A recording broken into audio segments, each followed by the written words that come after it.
57goldradio.com, Gary Cubetta back again, and it's my pleasure to introduce the author of A Colossal Failure of Common Sense, the inside story of the collapse of Lehman Brothers, Larry Lawrence McDonald. Larry or Lawrence?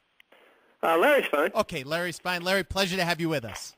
Thanks, Gary. Great to be here. I heard you last Sunday. I like to listen to Bob Brinker on the weekends. I think he's got a very good program, and you came on, and my ears perked right up because the Lehman Brothers situation has been a fascination to me for about the last year and a half, 2 years or so.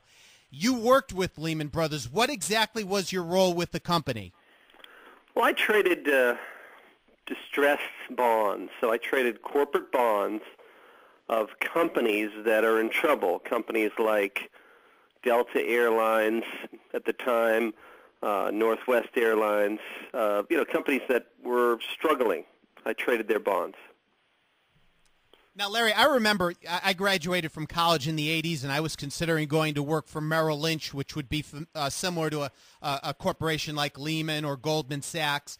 And back then, the company really was stockbrokers. You'd go to work and you'd do cold calls and you'd get people to buy stocks. And the commissions, of course, were much higher than they became later on with the E-Trades and the Schwabs.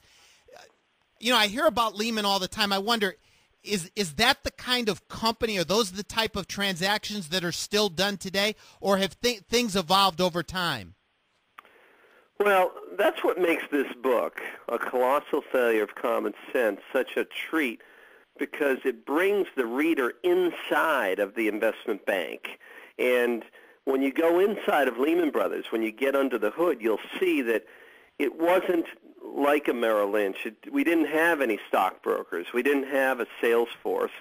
It was essentially an investment bank that traded securities, bonds, stocks, real estate loans, and things like that. We traded a lot of securities with institutional investors. So we would trade. We traded a lot of bonds with Fidelity, T. Rowe Price, and alike. Now, the fall of 2008, the banking industry gets in major trouble, and the only major institution that was allowed to fail from Washington was Lehman, correct?